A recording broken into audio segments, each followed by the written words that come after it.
Welcome on the 7:30 on Label Television. Today, Thursday, December 21st, 2017. Before getting started, here are the headlines. Patricia Scotland, who is on a 4-day official visit in Cameroon, expressed great sadness with the violence of the northwest and southwest regions of the Central African country where Cameroon's Anglophone minority is concentrated. The French foreign minister arrived today in Libya for a quick visit to support the United Nations' efforts for a political transition that is bigged down and to study ways of coping more effectively with the migration crisis. Ladies and gentlemen, good evening. We start this edition with legislators in the Ugandan parliament who have voted on the controversial bill to lift the presidential age limit, and the supporters of the bill took the day. Get the story by Evan Bala.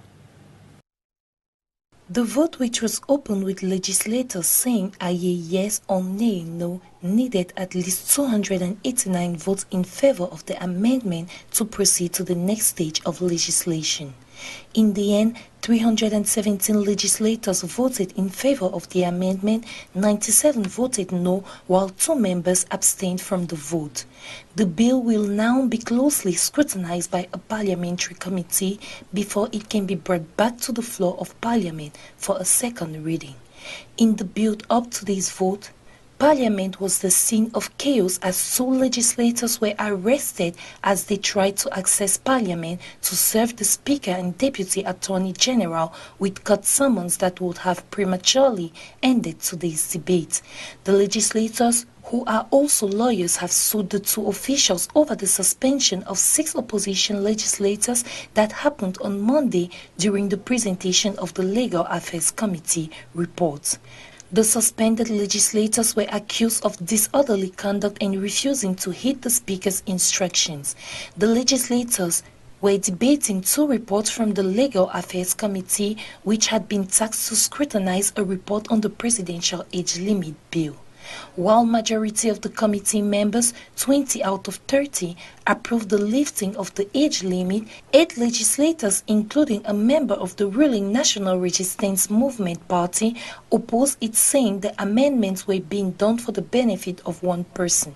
In debating the report, the Speaker questioned the inclusion of recommendations to restore presidential term limits and extension of the parliamentary and presidential terms to 7 years. If this bill is passed into law, President Yoweri Museveni, who is currently 73 years old, will be able to contest in the 2021 general elections. Under the current constitution of Uganda, Museveni, who will be 77 in 2021, can contest for the presidency since Article 102B stipulates that a presidential candidate shall be a Ugandan aged between 35 and 75 years. In Cameroon, the Anglophone crisis has been doing the headlines during the few months, and this is the case why the Secretary General of the Commonwealth, Patricia Scotland, is now in Yaoundé for a 4-day visit. The visit has started last Tuesday, and whose main purpose is actually to deal with the Anglophone crisis. During a dinner given in her honor, she called for the preservation of peace and unity, but also expressed great sadness at the deteriorating security situation in the English-speaking area. We'll listen. According to local media, Scotland met with President Paul Biya and is also expected to meet other political leaders, including from the various parties, as well as civic group of economic leaders. Since November 2016, resentment has fueled demands for autonomy or a separate state, to which the government has responded with a crackdown, including curfews, raids and restrictions on travel. In turn, separatists have begun an armed campaign targeting police and soldiers. 4 were killed this week alone and 10 last month, authority says. International Monitor says between 20 and 40 people have been killed since the late September. And for his part, 84-year-old Paul Biya, who would reject the Anglophone region's demand, reaffirmed his commitment to bilingualism and multiculturalism. During a speech, he denounced attack against security forces by extremists working on behalf of a terrorist organization which clears the secessionist objective, but he said he wanted to continue to look for a solution that would strengthen national unity. On Monday, 18 December 2017, this was the arrival of the Right Honourable Patricia Scotland, Secretary General of the Commonwealth at Yaoundé-Timbaland International Airport, welcomed by the Prime Minister. Also on Tuesday, she continued with a courtesy visit to the Minister of External Relations. On Wednesday, she met with the head of African Synergy Against AIDS and Suffering and the Chantal Biya International Reference Center for Research of the Prevention and Management. And she's also scheduled at the end of her meeting with the President Paul Biya. The Commonwealth Secretary General was decorated by the head of state with the rank of Grand Officer of the Order of Valor, the highest honor award to a foreign dignitary. A brief now where Jean-Claude Brou succeeded with Marcel de Souza as president of the ECOWAS Commission with effect on 1st March 2018. Brou's appointment took place on Saturday in Abuja, in Nigeria, at the end of the 52 Ordinary Summit of Heads of State and Government of ECOWAS. And the Ivorian Coast Ministry, Jean-Claude Brou, appointed ECOWAS Commission Chairman, served in several international bodies, also including the World Bank and the Central Bank of West African States. He took office as Côte d'Ivoire as Minister of Industry in 2012, according to Ivorian news outlet In Connection. Brou has replaced Marcel Alain de Souza, the former Beninese Ministry for Development, who served as the ECOWAS Commission President for 2 years.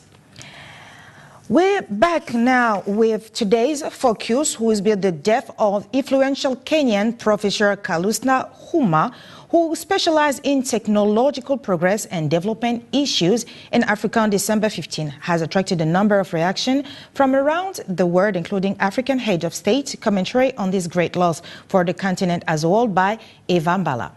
Here are two very familiar products, mobile phones and coffee.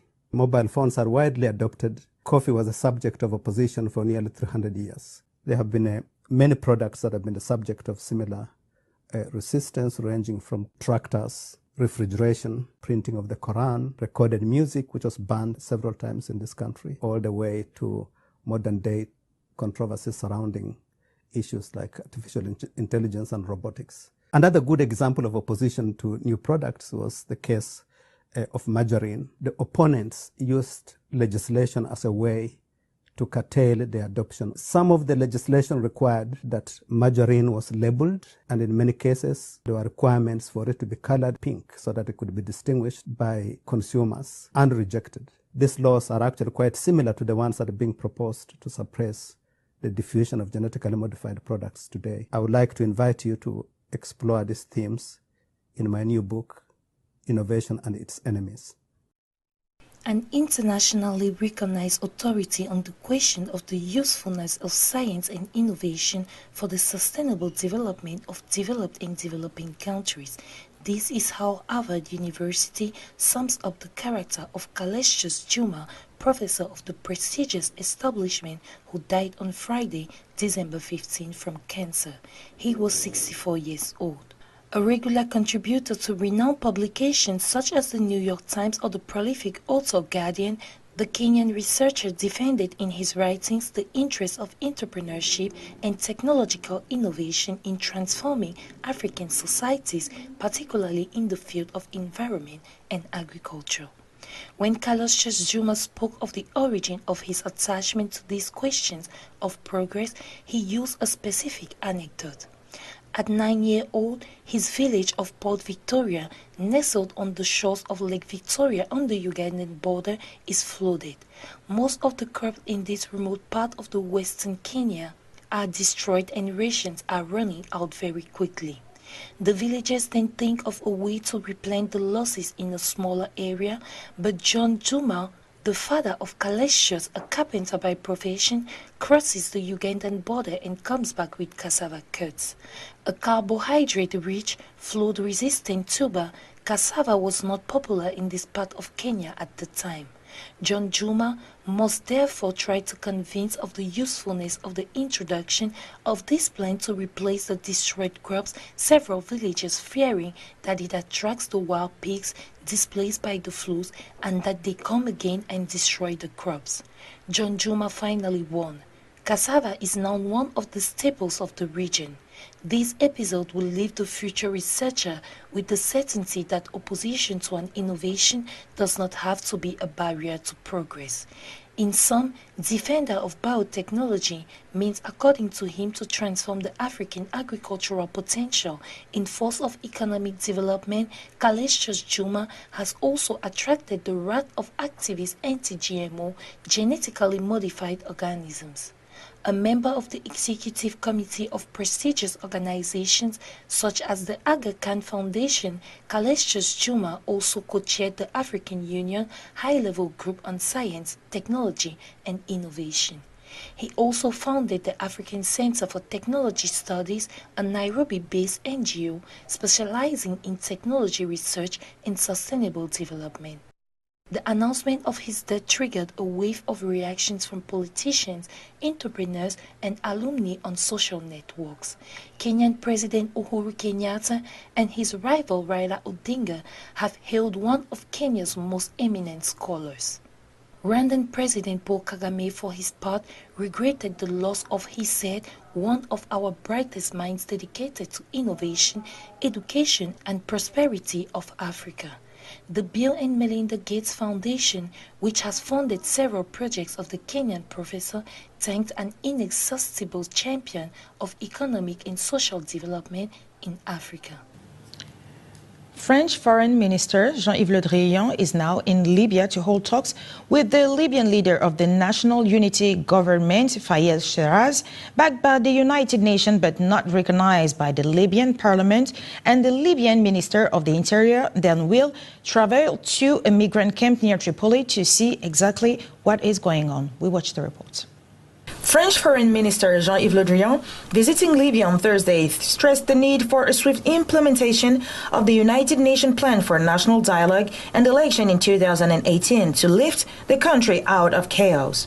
This calendar is the essential political solution for Libya, and it must be carried out now with the utmost speed, said Le Drian, after an interview with Fayez El-Sarraj, the head of the government of Libya, the national union supported by the international community. Also, the French minister stressed a total convergence of views with Mr. Sarraj on the implementation of this agenda and the need to move quickly. Migration, human trafficking fight was on the table in the meeting with Al-Sarraj, stressing that the fight against those issues is a responsibility that lies on the shoulders of all parties and not Libya alone. France should take part in supporting Libya's security apparatus, in securing the borders and in monitoring the border crossing with neighbor countries in the south.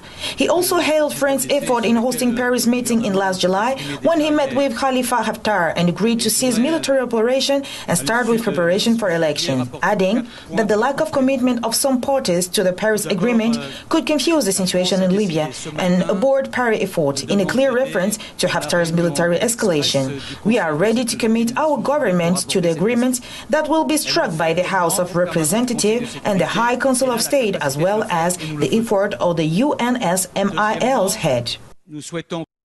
A woman can do it all. Captain Jamila Malafa of the Nigerian Navy is being celebrated in the country, in Nigeria, for becoming the first woman to rise to the rank of a Commodore in northern Nigeria. More reported by Georgina.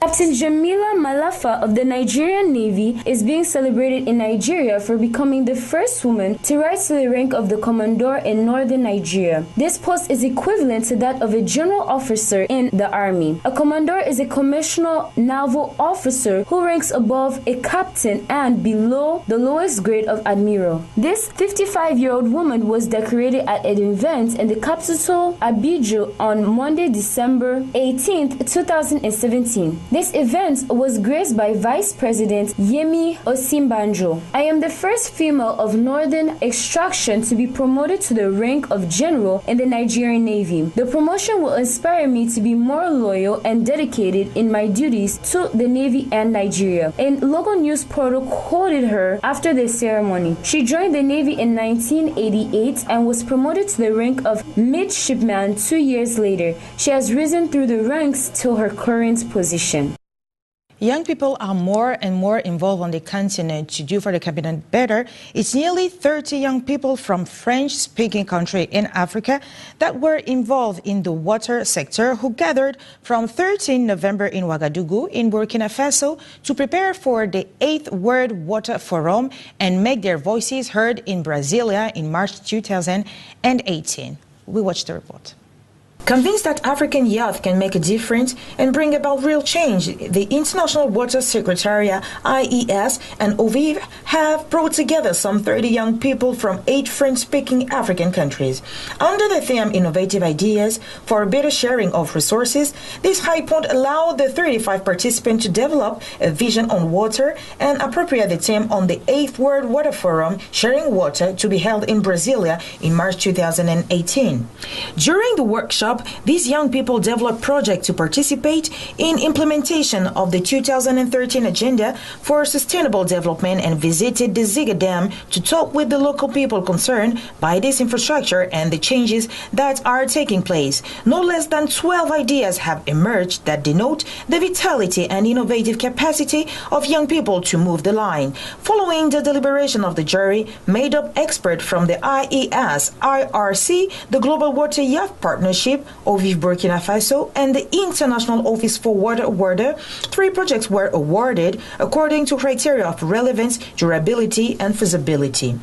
Each young person is also committed to using the achievement of this meeting in their respective countries in order to influence the decision makers and to take concrete action to advance the access of everyone to drinking water and infrastructure. No doubt, these passionate and committed young people will make a real difference and will raise this recommendation in Brasilia.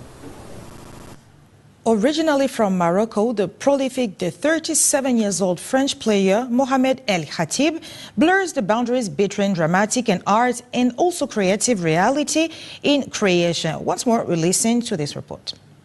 French playwright Mohamed El Khabati from Morocco blurs the boundaries between dramatic art and creative reality in creation. On stage, the author and director of 37 Years Orchestras, the speeches of 60 supporters of the football club present themselves all in one room. All the children and grandchildren of miners were asked one and the same question, which animated their conversation for 2 years in Linz when he came to film them and interview them every other weekend. 37-year-old Mohamed and 85-year-old Yvette wrote a text together involving why the poor would be confined to documentaries and why wouldn't they have the right to fiction. For him, their performance at the La Colline National Theatre, which is the capital's cultural center, is akin to a takeover of the cultural Bastille. Ladies and gentlemen, we just highlight the news on our continent. Thank you for choosing Label Television to inform you. Please stay tuned for the upcoming news in French about your English newscast. We'll be back tomorrow, same hour, same place, same channel. Keep watching our program on Label Television. Good night.